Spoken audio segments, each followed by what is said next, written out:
Yeah, it's your boy, Tone DeShields II from the Chalk It Up Sports Network, where no matter if we win or if we lose, we just got to talk it to the game. We just got to charge it to the game. Look at me. I'm all excited, man. I'm happy to be here with you guys, man. Make sure you smash that like button. Make sure you guys continue to stay engaged with the content, man. The love is always felt, man. What's going on? What's good? Talk to me good. Talk to me nice. Super grateful to be here. As always, today was day one of media availability at training camp. Today was the first day of practice. Yesterday, the guys reported they got their physicals, so on and so forth. And that was able to determine who would be physically active, who would be on the physically unable to perform list, so on and so forth.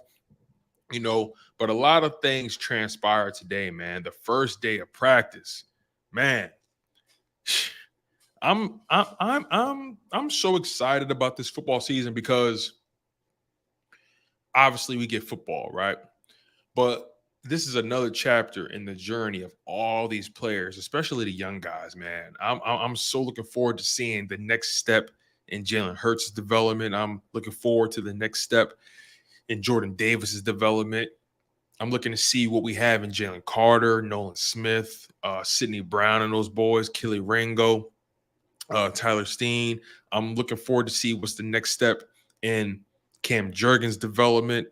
You know what I mean? Guys like that. It's overall just a fun time to be alive if you're a football fan. Football, it just takes over the news cycle. It doesn't matter what time of year. It doesn't matter what time of day. It doesn't matter what sport is on. It doesn't matter if the NBA is in the NBA Finals. It doesn't matter if the NHL Stanley Cup is going on. It doesn't matter if it's the World Cup or if it's the Olympics. If the NFL has news, they will dominate the news cycle. Like the NFL has found all these different ways to make sure that their product remains king. Schedule release, and then the day one in training camp, and all the different media availabilities they have, the combine, the NFL draft, even OTAs, free agency. There's no free agency like the NFL. But that's just me, though, right? And look, I like all sports, but the NFL just remains king, at least to me. And let's be honest, it's a lot more fun to talk about the Philadelphia Eagles rather than the Philadelphia 76ers. The Flyers are trying to figure it out right now. And I got a lot of respect for what the Flyers are doing. I think Keith Jones is going to do a great job. But right now, it's all about the Philadelphia Eagles. And it's really no debate. So Michi, what's going on, my man? RJ, what's going on? Welcome to the show. I appreciate y'all for being here. We got 5 people on the live stream. If you can, make yourself known. I want to make sure I know who I'm talking to. Make sure I know who to show love to, man, because it means a lot to me. So, I'm not going to waste time today. We're going to be live today for about an hour or so. I got some things down that I want to talk to you guys about. But before we do so, again, make sure you guys smash that like button if you guys could. Also, if you're not subscribed, well, you got to be subscribed to chat in my live chat. That's one feature I got locked in. The only way you can comment is if you're subscribed, and that's just how I'm playing it right now. You can't play in my playground unless you get your permission slip signed. So yeah, you guys, I'm grateful for you guys being here. Let's start on the defensive side of the ball, right? A lot of great things to say about Jalen Carter and Nolan Smith, man. I think those two brothers are going to be competing for Rookie of the Year. Now, it all depends how much time, how many snaps Jalen Carter and Nolan Smith can get. It really depends on that, because you're going to have some situations where other rookies on other teams are going to get more playing time, and it depends on that solely, because if Eagles would like to have Jalen Carter on that field for at least 55-60% of the snaps, I think that's a realistic goal.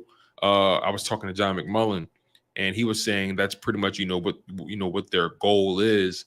It would be a disappointment if he's not on there for 60-65% of the snaps, especially given the way he plays the position, being a 3 technique and all that. So Jalen Carter, man, he was impressed. He was impressing a lot of people. He impressed Jason Kelsey, Brandon Graham. Jason Kelsey and Brandon Graham had nothing but positive things to say about Jalen Carter. As a matter of fact, Kelsey said in terms of Jalen Carter, I learned, quote, I learned a lot, or I learned do not take first impressions as the end all be all. It's fun to talk about him. The way he's moving around, he's strong. Him and Jordan Davis are a good matchup for me. I'll be interested to look at the tape and see what it looks like. The mark of this league is consistency, end quote. So Kelsey already is enjoying playing against Jalen Carter. Kelsey was never really the biggest or the strongest at the center position, but he was a player that really leaned on technique and fundamentals and athleticism. And he never really allowed himself to really be taken advantage of. But playing against these young guys like Jalen Carter and Jordan Davis, they're going to keep him young. You get what I'm saying? They're going to keep those tools sharp in the toolbox. Even practicing against Fletcher Cox all these years, it keeps you sharp, right? Iron sharpens iron. Sorry about the connection issues, fellas. I appreciate y'all for sticking around, but yeah, Kelsey has some pretty good things to say about Jalen Carter. Now, Brandon Graham, this is what he had to say about those Georgia Bulldogs. Quote, I told him, be you, baby. I just love how he comes in here. I just love how he comes in here with the worker's mentality and wants to learn. He is willing to soak in all the stuff you're trying to teach him. We're heading in the right direction with him. It's going to be a great year for all them Georgia boys. They came in ready to work. They know how to work. So Jalen Carter and Nolan Smith, those two guys definitely stood out today, and as they should. Both of those guys were first round picks. Jalen Carter, the top of the first round. Nolan Smith, the bottom of the second round. I think he was the 31st overall pick or the 30th, because I think they took a pick away from Miami. So I think he was the 30th overall pick, and obviously Jalen Carter was top 10. He was 9th overall. But you got to put it in perspective like this. When you think about the way that defensive line is currently constructed, Fletcher Cox, Milton Williams, Jalen Carter, Jordan Davis, Brandon Graham, Josh Sweat, Hassan Reddick. You can even throw Derek Barnett in there, right? Nolan Smith.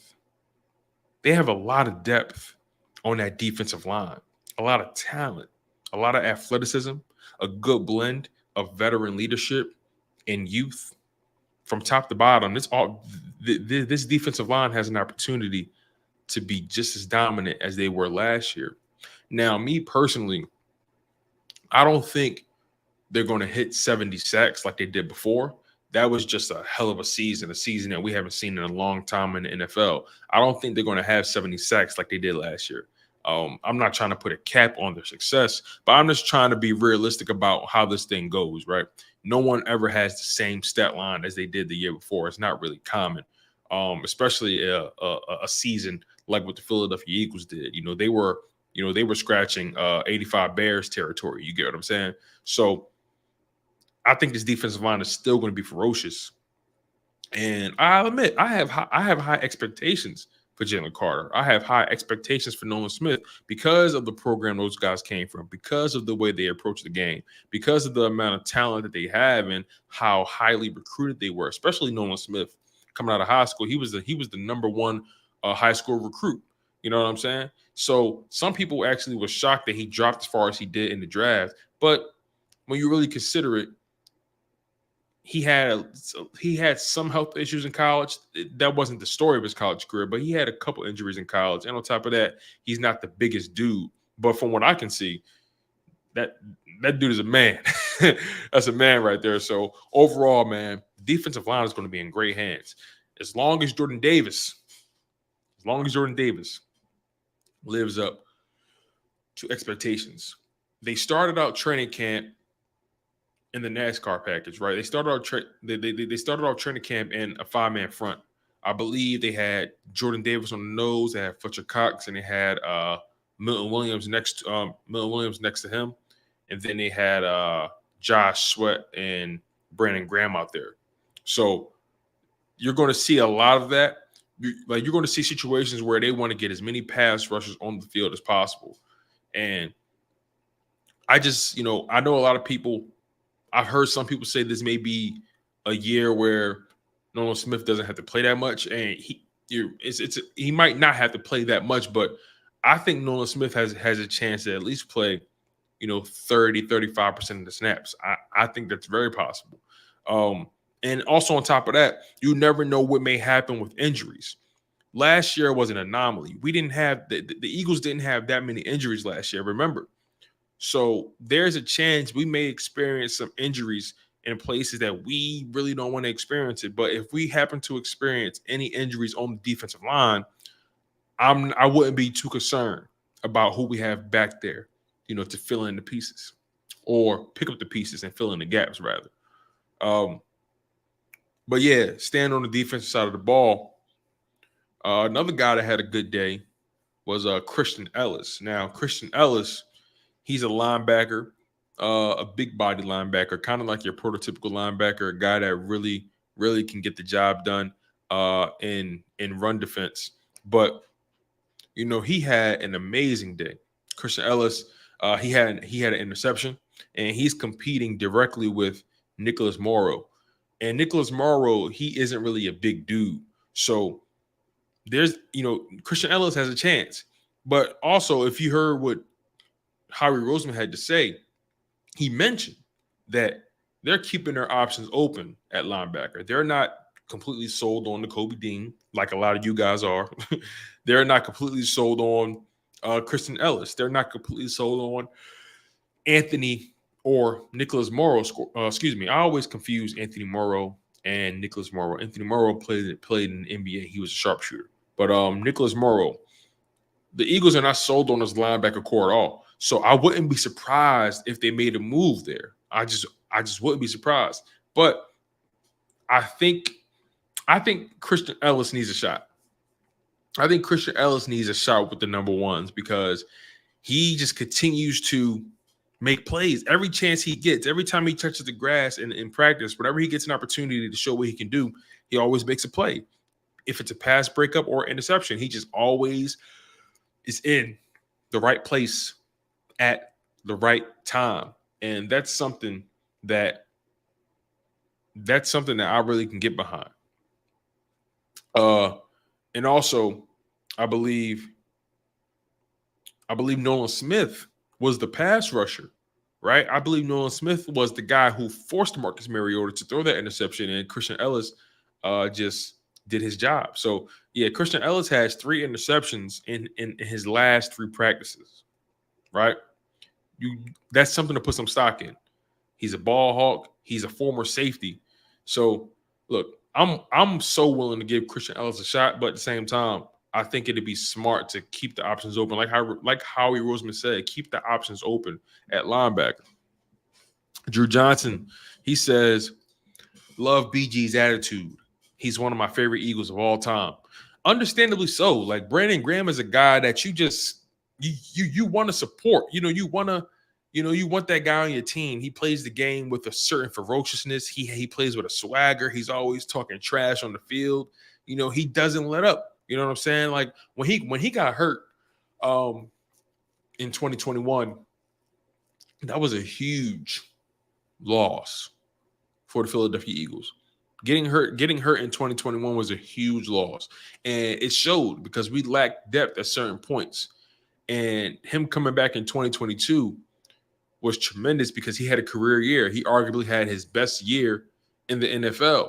He racked up his first double-digit sack season. I think he had 10 sacks on the season, which is tremendous for a guy who's, 36, 34 years old, something like that. So you got to put a lot of stock in that. And if you keep cycling these young guys through, like a Nolan Smith, still got Josh Sweat and whatnot. You got Hassan Reddick right there. Jalen Carter, a guy who's super talented. You might see them move him all up and down the defensive line. But they're going to keep a guy like Brandon Graham young. And if you can have Brandon Graham on the field for about 35-40% of the snaps and he's fresh, Brandon Graham is vicious. He's very effective at rushing the quarterback. Is he the best pass rusher in the NFL? No, but he's effective. And he makes the most of his opportunities. He had double-digit sacks on just 35, 40% of the snaps played. So I think Brandon Graham can have a similar season, especially with the amount of depth that his team has on the defensive line. I don't see why Brandon Graham can't have a similar season like last year, unless he gets hurt or unless age truly starts to catch up with him. But again, if he's on the pitch count and he's running on a full tank most of the time, then at that point, man, BG can play what until he's 40? That might be wishful thinking, but, follow me here. Red Eagle, what's going on, my man? Welcome to the show. Hope you're enjoying it. He says, I still don't know how all those teams passed on Nolan Smith, but I'm so glad we have him. He will be a star in the league. I really think, excuse me, you guys, I got to turn this fan off. I really think Nolan Smith is going to be a problem because he's so athletic. He's so fast. He comes off the line with with so much speed, and it showed. Like, Nolan Smith was torturing the offensive line today. He was giving Jack Driscoll hell. You feel what I'm saying? So it's like, when you think about it from that perspective, imagine if he really gets an opportunity. Like, that guy, he has so much bend, right? If you look at his highlights, if you look at his tape, Nolan Smith, he has so much bend, he has so much flexibility, so much speed coming off the edge. That's honestly, that's all I want from Nolan Smith. I don't want Nolan Smith to drop back in coverage. I don't want Nolan Smith trying to pick up tight ends. I don't need that, and I don't want that. I want Nolan Smith rushing the quarterback only. I want him to focus on strictly rushing the quarterback. Whenever you put them dogs out there, sick them. That's all. That's all I want. That's all I want to see from Nolan Smith, man. Because I got a feeling Nolan Smith will be our new BG, and I think Nolan Smith, man, he's a dark horse. He's a dark horse for Rookie of the Year, man. If he's killing it like that, how can you keep him off the field? I mean, obviously you got Hassan Reddick and Josh Sweat, and those guys are clearly ahead of him in the depth chart. But if Nolan Smith is wreaking havoc like that, man, he's definitely a dark horse for Rookie of the Year, if you ask me. And I'm not just saying that because he's an Eagle. I thought Nolan Smith was a very a talented guy prior to. I had questions about the size, but I never doubted his skill set, man. And Nolan Smith, can you imagine a situation where you got Hassan Reddick and Nolan Smith both coming off the edge? At that point, it's about who gets there first. At that point, it's a track meet to the quarterback. You get what I'm saying? Drew Johnson says, BG already has a high motor, but he spoke about having a lesser role. He was cool with it. Right. Like, BG's motor was never an issue. I mean, if that's what it sounded like, if that's what it sounded like that I was implying, then no, I wasn't implying that at all. But the reality is, his role has to get smaller. I'm not saying his role needs to be smaller than last year, but I'm saying his role definitely will get smaller because he's aging. I apologize for the connectivity issues, you guys. His role. He's next to all these young guys. He's next to all these young guys that, that are just ready to roll. And I think that extends his career. Like, would you guys agree with that? Like, him being with Hassan Reddick and Nolan Smith and Josh Sweat, that will extend his career. Having a BG that doesn't have to play more than 40% of the snaps is a dangerous BG. Kev talking birds. What's up, my man? He says Nolan Smith and Hassan Reddick are going to torch the league. Listen, man, you may be on to something. I'll take it a step further with this, and you guys might not want to have this kind of conversation. But Hassan Reddick, he's entering year 2 of his 3-year contract with the Philadelphia Eagles. Remember, he signed like a 3-year, $45 million. I think something like that, right? He signed a 3-year contract with the Philadelphia Eagles. And if we're being completely frank about it, yeah, he signed a 3-year, $45 million contract that had $30 million guaranteed. So I'll put it to you like this. Basically, the Eagles signed into a 2-year deal. And if the Eagles wanted to, they can move on from Haason Reddick after this season and not owe him a dime. But I don't think that'll happen, obviously, as long as Haason Reddick remains dominant. But here's another situation. Let's say Haason Reddick, I don't know, falls off a cliff, right? Let's say Haason Reddick he's not as effective, or he's on top of that. How old is Haason Reddick? Haason Reddick is 28, 29. How old is he? Haason Reddick is 28 years old. So at the end of Haason Reddick's contract, he'll be 31. Do you think the Philadelphia Eagles would resign him at age 31? And again, that's only if they see his motor starting to go down. And it also depends on what Haason Reddick would try to command, right? That's the thing. How much money would Haason Reddick try to command once that contract is up? Because if he gets a little too froggy in the negotiations, I wouldn't be surprised if Howie Roseman let him walk and then Nolan Smith becomes our new Haason Reddick. And look, this is not me trying to talk about negative things. This is me talking about the reality of the situation. Haason Reddick is entering year 2 of a 3-year deal, right? This is his last year of guaranteed money. After this, the Eagles owe him nothing. And he's going to definitely probably try to re-up. He's going to try to look for he's going to try to renegotiate that contract at some point at the end of this season, right? Because he has no more guaranteed money. So if those negotiations go sour, I mean, I'm sure he'll play out the rest of the contract. But if the Eagles don't bring him back, you got Nolan Smith right there, who's a similar player and who may be more talented, who may have a higher motor. We never know. Nolan Smith still has to play, though. He still has to play. And I'm not guaranteeing anything when it comes to these rookies or anybody. But so far, so good with these guys. So far, so good. Kev talking birds. He says, I think he's a priority. We need him. It all remains to be seen. Howie Roseman has not. He showed a propensity to move on from guys if the negotiations aren't going the way he wants them to go. Howie Roseman is not afraid to move on from a guy. Don't get it twisted. But I do agree Haason Reddick is very valuable. And I do agree that Haason Reddick is a player that you definitely want to have high on your priority list, especially if he continues to have seasons like he did in 2022. That was his best year by far. And the Philadelphia Eagles definitely got their money's worth. PFT was going on, big dog. He says Reddick, Smith, Sweat, Graham are a problem.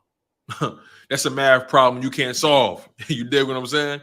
And in that situation, 1 + 1 don't equal 2. You better try to get to the square root of it, because this thing ain't a simple 1 + 1. You got to figure it out. You got to put your thinking cap on. You need to get you need to get one of those Texas instruments. You dig what I'm saying? You need a scientific calculator to try to handle this problem, because Reddick plus Swift, or Reddick plus Smith plus Sweat plus Graham.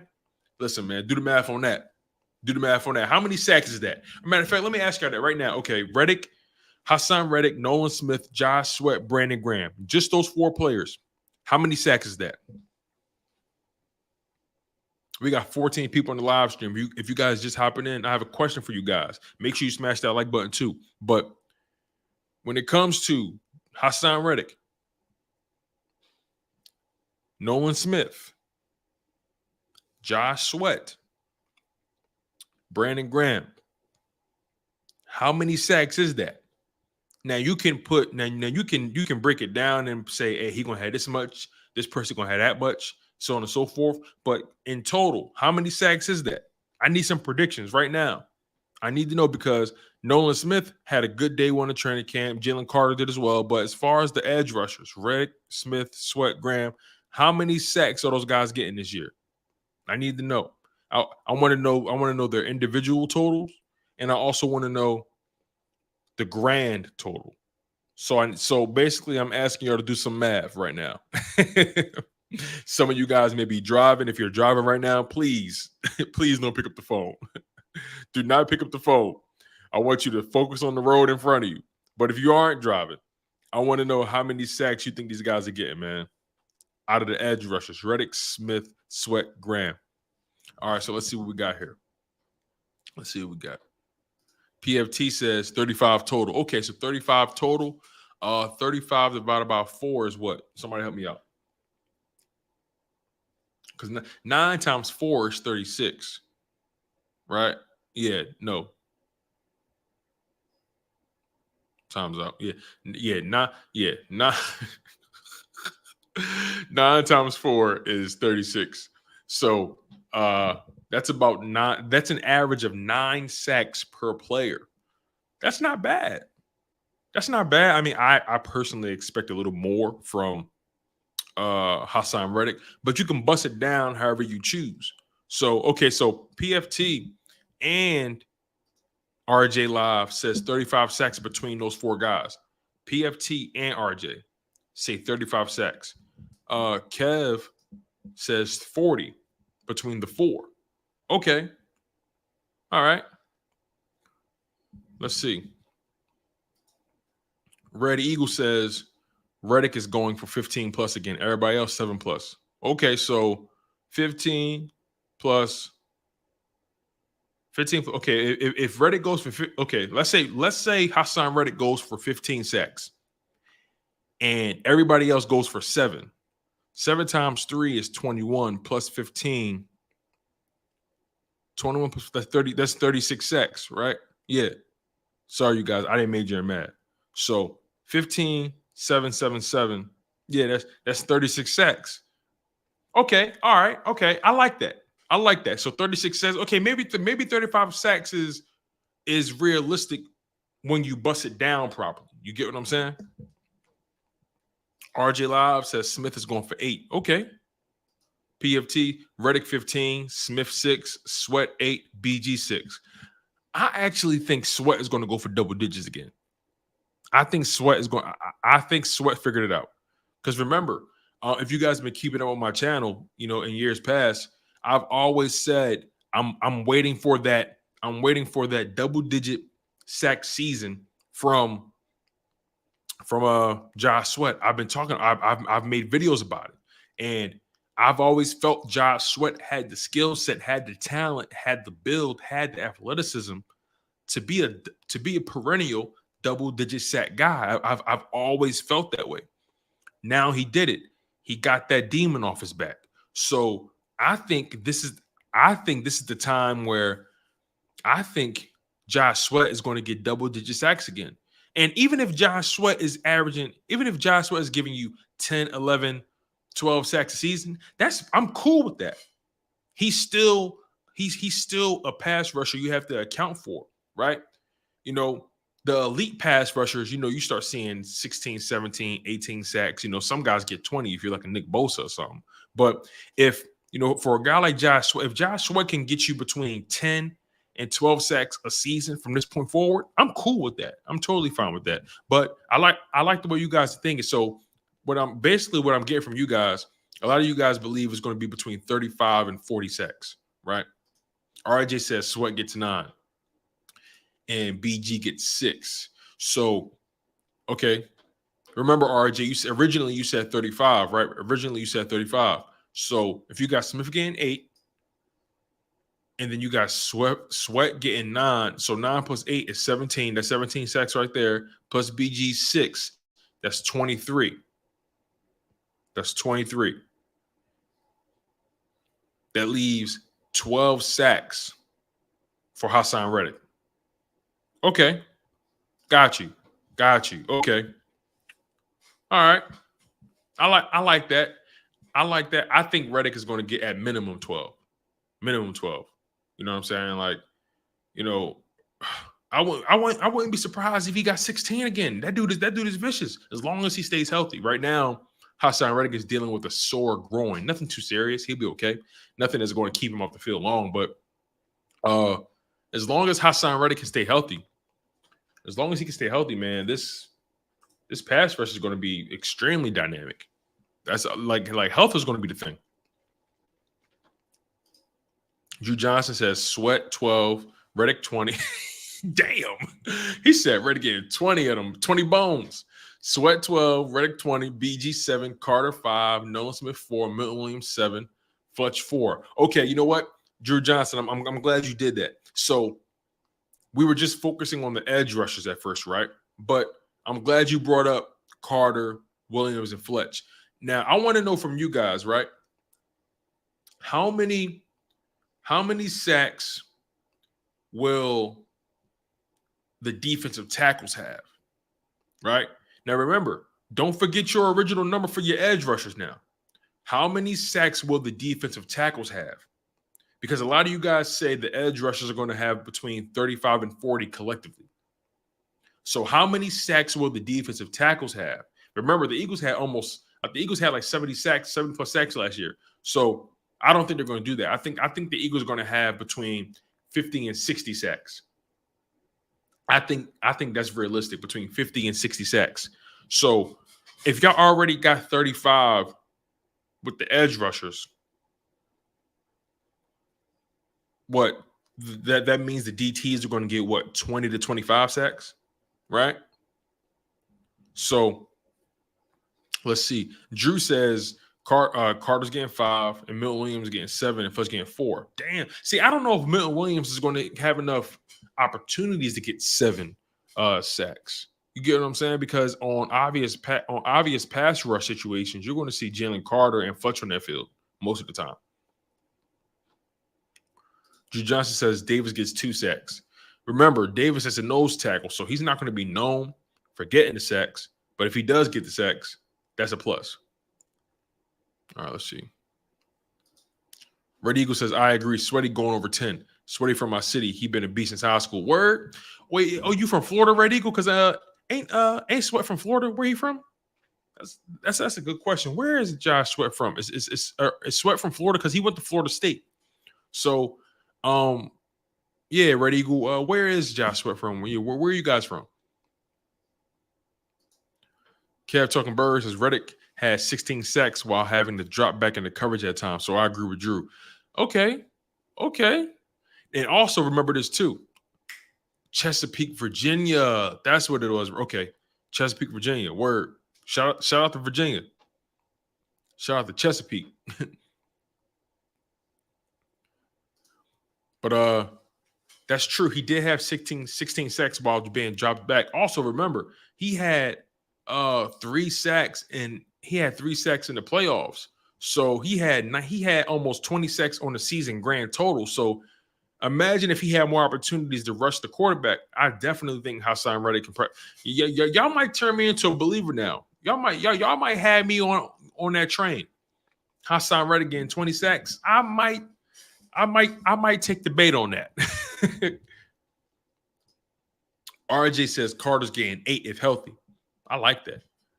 I like those odds because, you know, Jalen Carter is ferocious, and 9 sacks for a defensive tackle is hella good. If your defensive tackle is getting 9 sacks, he's elite. He's elite.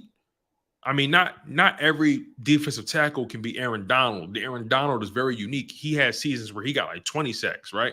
But if Jalen Carter becomes a perennial double-digit sack defensive tackle, he's elite, easily.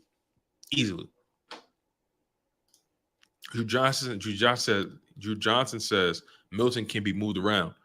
Do you mean that moved around on the line, or do you mean that like he can get bullied? Because I think you mean the former, right? Milton Williams definitely can be moved around. He's played end, he's played defensive tackle, he's a tweener. So yeah. Drew Johnson, okay, I got you. So I mean, I know that, but I just think in obvious pass rush situations, I think we're going to see Jalen Carter and Fletcher Cox on the field, you know, more so than Milton Williams. and Jalen Carter. I'm not saying it's impossible, but I just think they're going to have Cox in more of those situations than Milton Williams. RJ says Carter gets 8, Fletcher gets 4. Okay. I like that.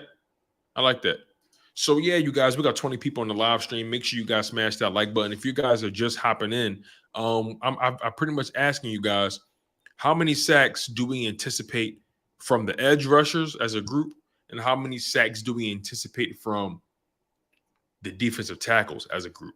If you guys want to put put your thoughts down, make sure you put it in the live chat, and also make sure you guys smash that like button. You guys are locked into Chalk It Up Sports, where no matter if we win or if we lose, we just got to charge it to the game. So, moving on, I want to talk about Jalen Hurts. Jalen Hurts spoke with the media today, and he was asked about the Netflix series, Quarterback. And they asked him, was there a chance that he could be on season 2? Or, is that something he would be interested in? And he answered it pretty candidly. He said, they asked me to be on it, for the first season, but, I turned it down, and, I don't really see myself doing that. Maybe not at this point, maybe somewhere down the line. But he said, the reason I turned it down was because I felt like it would have been inappropriate, during that time. And I'm so glad he thinks the way he thinks, because, and also Justin Fields turned it down as well. But I'm not mad that Jalen Hurts decided to turn down Netflix. I'm not mad at all, because he understands that at that time, especially, he proved nothing. And a guy like Jalen Hurts is heavily routine oriented. He's someone who's very diabolical in his routine. And he strikes me as someone who likes to get most of his work done behind the scenes and not on camera. And yeah, like, I could totally understand that being a distraction for him, especially knowing that at that time he didn't earn nothing yet. He still had a lot to prove, not only to himself, but to the organization, to his team. And he still feels like he has something to prove, even though he got the contract. Jalen Hurts is the kind of player that's never satisfied with what he's done. So when you think about it from that perspective, why would he take a role, or why would he be featured in Netflix's quarterback series? If you notice, every quarterback that was featured are quarterbacks that have been in the league for quite some time and are relatively established in their roles. Patrick Mahomes, right? He solidified. it's no question about that. Patrick Mahomes has already solidified himself as a franchise quarterback, and on top of that, I mean, dude has 2 Super Bowl rings and 2 MVPs. So we already know what Patrick Mahomes brings to the table, and he has nothing. He has nothing else to prove per se.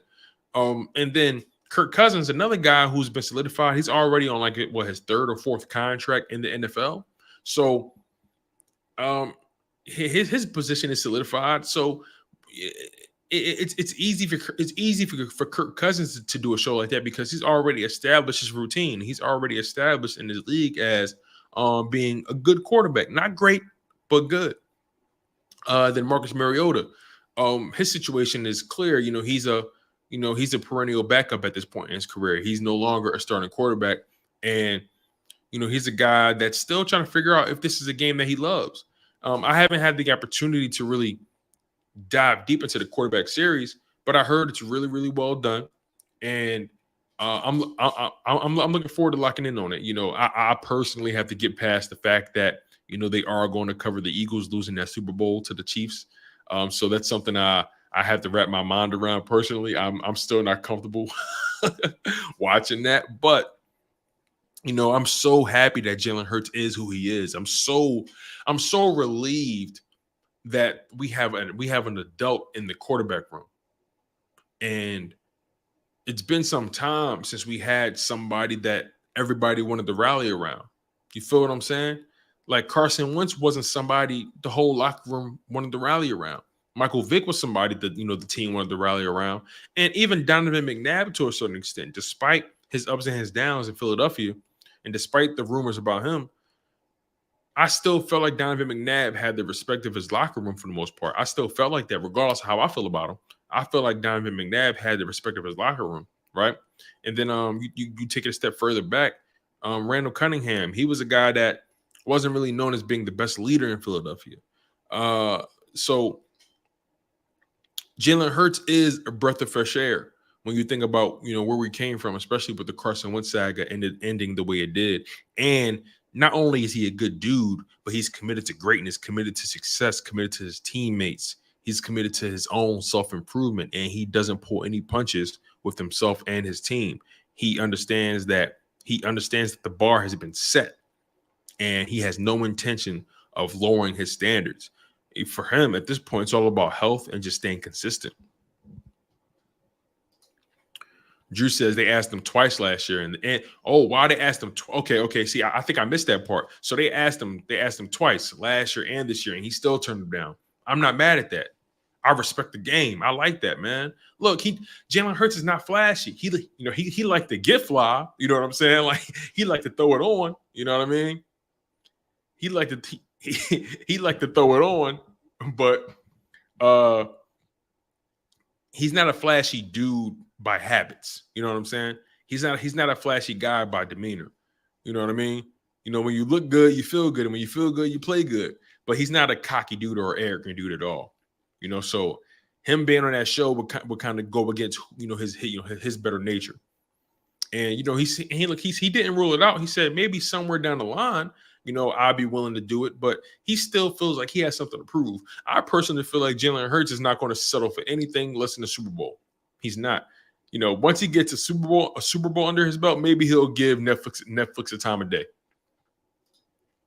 Drew says, I'm not mad, but it would have been intriguing for sure. Oh, no, for sure, right? Jalen Hurts is a fascinating dude, but he doesn't even talk much in general. So, imagine him doing that show. He was already uncomfortable when he had to do the press conference for, when he got the contract, right? So Jalen Hurts is not even that kind of dude. He's not even that self-indulgent. You get what I'm saying? To do a show like that at this point in his career, he feels like he ain't proved nothing yet. He still believe that. Philly D says you gotta love the guy. That's a fact. You gotta love him, man. I feel good having him, as our quarterback for the foreseeable future.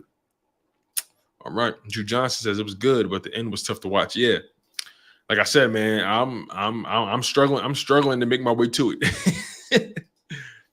Red Eagle says it's a good sign Hurts turned Netflix down. He just locked in on getting a chip. Yo, think about that. So, imagine if he did say yes. Imagine if he did say yes. That probably would have shifted the whole narrative of the season. That probably would have shifted the whole result. Maybe he wouldn't have been as developed, or he wouldn't have fine-tuned his game, like we saw it, right? Sometimes you gotta have that foresight. And Jalen Hurts, look, no one knows you better than you, right? I'm pretty sure we all can say no one knows you better than you. And you know your strengths, you know your weaknesses, you know what you're capable of, you know what makes you comfortable, you know what makes you uncomfortable. And Jalen Hurts is someone who always came off as being extremely and unequivocally self-aware. So when you think about it from that perspective, why would he do a show like that? It makes no sense. It goes against his better nature. It goes against who he is. Tracy Ann, welcome to the show. I appreciate you for being here. So she says, he also seems super private. I think he would be okay with filming the football stuff, but not his personal life. Yeah, that seems more, more his speed, right? Yeah, y'all can get the football stuff, but behind closed doors, I don't need you guys being here. You know what I mean? So I totally get that. Think about it like this. We just saw what his lady looked like at the NFC Championship game, and that was his third season in the league. So, you know what I mean? He's definitely a super private dude. Like I told you guys before, I had the opportunity to meet him at the Maxwell Awards, and I was standing shoulder to shoulder with the brother, talking to him, picking his brain. And he's a real down-to-earth dude, man. Real calm, cool, collected. He's as advertised, man. And he doesn't give you too much. He doesn't give you too much. But I respect the game and I respect him. So I was grateful to just have that opportunity just to kick it with him and pick his brain a little bit. Drew Johnson says, I am not sure about it affecting his growth, but definitely opens up to unnecessary scrutiny. That's a good point. That's a good point. Again, he's disciplined, right? But you never know what may happen. Just those extra cameras, like it just adds a weird element to your practice sessions. So maybe not. But you're right. You're definitely right that it definitely would have opened him up to unnecessary scrutiny. And also, he's trying to set a standard. He's trying to establish himself with his teammates. He's trying to make sure his team understands that this isn't about him. This is about us. That's another way of looking at it as well. That he wanted to show to his teammates that this isn't about me. I'm not about propping my own self up. You know what I'm saying? This is a team thing. This is a team effort. I want to make sure we all get the glory.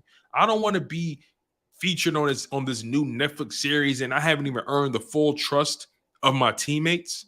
Nah. I need to prove that I'm their leader. I need to prove that I'm the franchise guy, and I can't do that if I'm trying to be a TV star. So I completely understand why he did what he did. I understand why he said no twice, because he still feels like he has to prove himself. Think about it. He knew that contract was coming, and if he would have took that show on top of the contract, again, it would have came off as him being selfish. You get what I'm saying? It would have came off as him trying to be this ultra glamorous, superstar. He got the money now. He got the girl. He got the franchise. He got the TV show. It would have came off a bit it would have came off a bit overindulgent. You get what I'm saying? It would have came off a bit self-centered. So I think he has that self-awareness to know that I still have to prove to my teammates every single day that I'm here for one reason and one reason only, and that's to win championships. And like I said to you guys earlier, I don't think he will do that show ever until he wins a Super Bowl. That just seems like the way he moves. I don't think he will ever do that until he wins a Super Bowl. Philly OG, aka Philly Pop Pop, was good. He says, "What's going on, young man? Been a while. I changed my Twitter handle. It's all good, big dog. It's all good. I appreciate you for locking in on the content as always, man. You support me. You've been supporting me for a long time, sir. And I appreciate your commitment to me, man. The love is always felt, big dog, for sure. I'm glad you're here. Just make sure you smash that like button. It goes a long way. But then again, that's what you always do, Philly OG." Drew Johnson says, yeah, great point. Yeah, for sure. Team first. And like I said, the guys that are already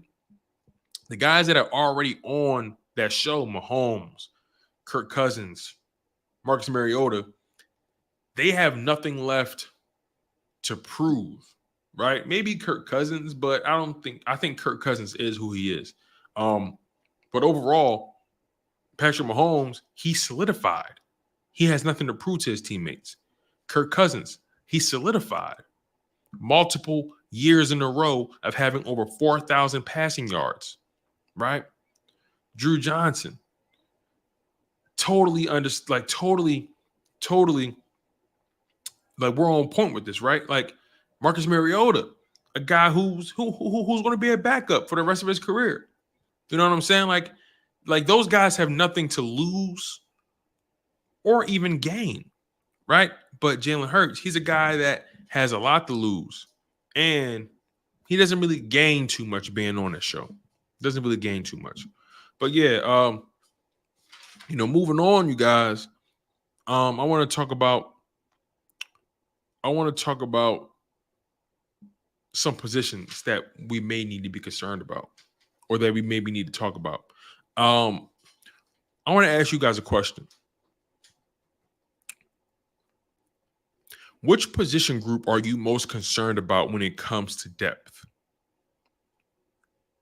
Which position group are you guys most concerned about when it comes to depth? For me, I'm thinking about corner and I'm thinking about wide receiver, right? Now, Concern doesn't necessarily have to be a bad thing, but it's something that you think about. If an injury was to happen, it's something you think about. If James Bradbury or Darius Slay got hurt, would you be comfortable with the depth that we have behind those guys? Or even Avonte Maddox, would you be comfortable with the depth that we have behind the corners, behind Darius Slay, Bradbury, and Avonte Maddox? Are you comfortable with Kelee Ringo filling in for Darius Slay? Are you comfortable with a Josh Jobe filling in for a Bradbury? Are you comfortable with a Zach McPherson filling in for an Avonte Maddox, right? And then the slot wide receiver position, if Quez Watkins, well, I can't even say Quez Watkins is the starter because on the depth chart that I've seen, Olamide Zaccheaus is the lead guy. So, if A.J. Brown or Devontae Smith gets hurt, God forbid, are we comfortable with Quez Watkins filling in for one of those guys? Are we comfortable with Olamide filling in for one of those guys? Behind A.J. Brown and Devontae Smith, you got Quez Watkins, Olamide Zaccheaus, you got Greg Ward, Deion Kane, who I like, Devin Allen, Britton Covey, and you got some other guys as well. But I'm not fully sold on the Eagles' depth at that position. I'm just not. So let's see here. Drew Johnson is thinking about corner and linebacker. I completely understand linebacker because we really don't know who's going to be the starter outside of Nakobe Dean. I think Nakobe Dean is going to be penciled in for the starter because I think that's just what they want to see. They want to find out if he can do it first and foremost. But after that, it's a question mark. Robert Driscoll, welcome to the show. He says linebacker, safety, wide receiver. Yeah, I think we're all on the same page, right? Linebacker, safety, wide receiver. Like, I have no trust in Quez Watkins. I just don't. Kev Talk says linebacker. We neglect linebacker so much. I don't understand. Plus, we were suspect at times last year in that linebacker department. Oh, absolutely. Howie Roseman cares nothing for the linebacker position. He only cares about it when it's convenient. And, I'm really curious to see what the game plan is for the linebacker position. Are they going to go out in free agency and find someone? As a matter of fact, who's still available right now in free agency when it comes to the linebacker position? Let's find out real quick, because I think you need another body. I don't have faith in Nicholas Morrow. I really don't. I really don't. All right, let's see here. Linebacker. Let's see. All right, so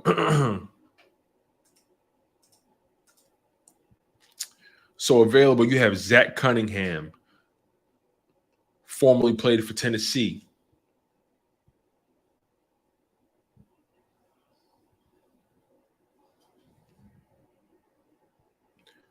Zach Cunningham played for Tennessee. He's 28 years old. You have Deion Jones, played for Cleveland. He's 28 years old. You have Robert Quinn, who's 33. I think Robert Quinn may be done, man. He's 33, and he didn't have a good season last year. I don't see anyone really putting too much money in him. Miles Jack, former linebacker for the Pittsburgh Steelers, and he played for Jacksonville as well. He's only 27 years old. Melvin Ingram, 34 years old, played for Miami. Justin Houston, 34, Baltimore. Damian Wilson, 30, Carolina. Kevin Pierre-Louis, Houston, 31.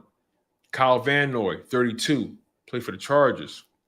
Anthony Barr, 31, played for Dallas. Nick Vigil, 29, played for Arizona. Rashaan Evans, you know what I'm saying? Like Quan Alexander, New York Jets. Carl Nassib, played for Tampa Bay. He's 30 years old. So, like, it really depends on how they want to approach this, and it also depends on how much progress they make in training camp with the linebacker position, right? I wouldn't be surprised if they go get another body, but I also wouldn't be surprised if they pair up Nakobe Dean and Christian Ellis either. Tracy Ann says, Howie doesn't seem like he wants to really invest in that position. No, you're right. He's proven that he's not trying to invest big money. I was talking to John McMullen earlier. If you guys saw me on Jacob Sports on Football 24/7 with John McMullen, we talked about the linebacker position. We talked about how Howie Roseman has regularly avoided investing money in that position, and he's kind of taken it a little too far. I asked him when it came to TJ Edwards, and I'm very disappointed that we don't have TJ Edwards on this team. I would feel really comfortable if we had TJ Edwards and Nakobe Dean back there. I would feel so comfortable, but we don't. I asked John, did they offer TJ Edwards a contract? Did they even try to keep him? And he said no, they didn't offer him anything. TJ Edwards was here and gone in 13 minutes. That's all it took. All it took was 15 minutes for TJ Edwards to get a contract from Chicago, and he took it. And I ain't mad at him. But I'm mad that we allowed him. I'm mad at the organization because we allowed him to walk for $6 million. Like, really?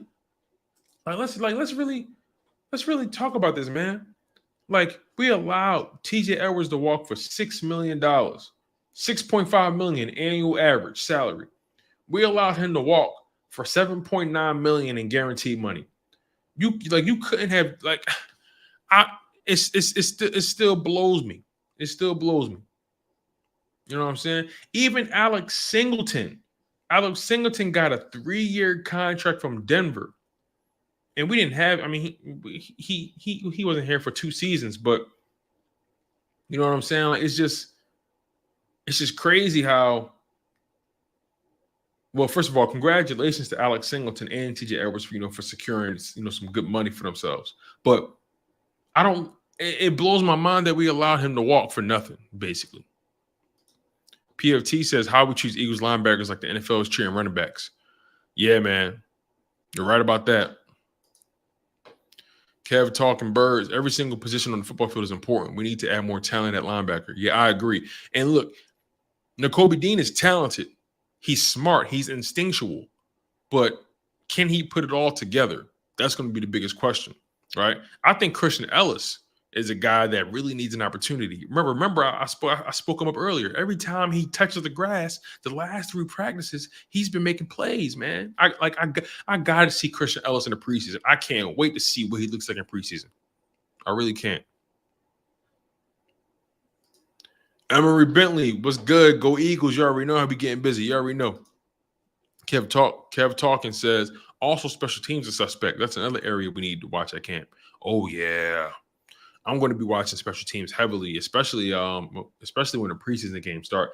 Yo, can you guys believe the first preseason game is less than 20 days away?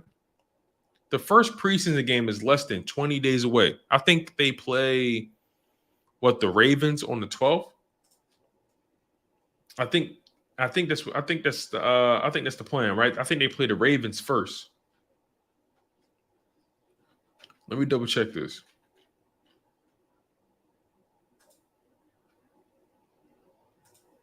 Let's see. All right, yeah, they play the Ravens on August 12th on the road at 7 p.m. So yeah, man. I need to see. I need to see what this looks like. I need to see what Christian Ellis looks like on the field, man. Red Eagle says Miles Jack might be the only one worth trying out. I still think Dean and Ellis will be solid. I want to see what that pair looks like. And best believe Howie Roseman is going to, but before he pulls the trigger, see, here's how it's going to go. They're going to go through training camp, and they're going to get all their lumps, right? And then they're going to go through preseason. And he's going to see how Nakobe Dean and Christian Ellis perform in those first few, in those preseason games. And then he's going to determine whether or not if he needs to go out and get another linebacker in free agency. Kind of like what happened with C.J. Gardner-Johnson. We went through preseason, and he saw what the safety room looked like, and he said, nah, that's not good enough. So he went and traded for C.J. Gardner-Johnson, and the rest is history. So we got to be patient with this, but I need to see what the Nakobe Dean Christian Ellis combo looks like. I need to know what that looks like. But right now, the linebackers as a group, didn't have a good day. As a group, they didn't have a good day. Nakobe Dean, in particular, didn't really have a good day in coverage in training camp. But again, it's only the first day. Only the first day, and I'm not indicting him on that. You feel what I'm saying? So it's not a big deal that he didn't have a good day on the first day, but he needs to be able to stack these days and really build on some success. Christian Ellis, I'm telling you, man, I'm investing early in the Christian Ellis stock portfolio. Red Eagle says TJ was solid for that price. That's what I'm saying. Come on, man. You could TJ Edwards, only $9.5 million of the contract was guaranteed. That's not even 2 full seasons of his contract. TJ Edwards signed with the Bears for a $19.5 million contract. That's an average of $6.5 million per year. Only $9.5 million of the contract was guaranteed. You couldn't give him $10 million? Come on now. Pro Fan Talk says, I will be at the alumni game on the 17th. Oh, that's dope, man. That's awesome. Congratulations, my guy. That's dope. That's dope. But yeah, man, I'm about to get out of here. But again, some things I want to leave you guys with is the fact that overall, this team is in good hands, right? The team is in good hands, and we have a lot of talent, a lot of young guys that we have high hopes in. Nakobe Dean, Jalen Carter, Nolan Smith, Christian Ellis, Kelee Ringo, guys like that. Sidney Brown, I don't want to forget him. Reed Blankenship, but you also have the lofty veterans, the veterans who have played this game for a long time, who are Super Bowl champions, who've had success. Like this, like the team is in a good position. And some of the things we're discussing could probably bode terribly later on, but we're not in dire straits like the Chicago Bears. We're not. We know for the most part what this team is going to look like. The defense is probably going to take about maybe between 6 to 8 weeks for them to start gelling. So the offense is going to have to carry them for about 6 to 8 weeks, if you ask me. But overall, you guys be optimistic. Right there, there's nothing wrong with being optimistic, but I also want you guys to be realistic as well. We have to toe that line of being optimistic and realistic. We have to toe that line of, having high hopes, but also understanding what's happening in front of us, and also knowing that we haven't seen Nakobe Dean play in this capacity for the Philadelphia Eagles. We haven't seen Christian Ellis play in this capacity for the Philadelphia Eagles, right? Reed Blankenship, he has an opportunity to be a starter. So there's so many things that's going to be happening. And on top of that, we're being led by our fearless leader, Jalen Hurts. Super excited for what's to come for him. This is going to be a hell of a season, and I'm super excited, you guys. Man, make sure y'all smash that like button. Make sure you guys continue to lock in on the content. Also, if you guys couldn't catch this live, but you're watching this after the fact, man, I appreciate that too. So continue to stay engaged in the content.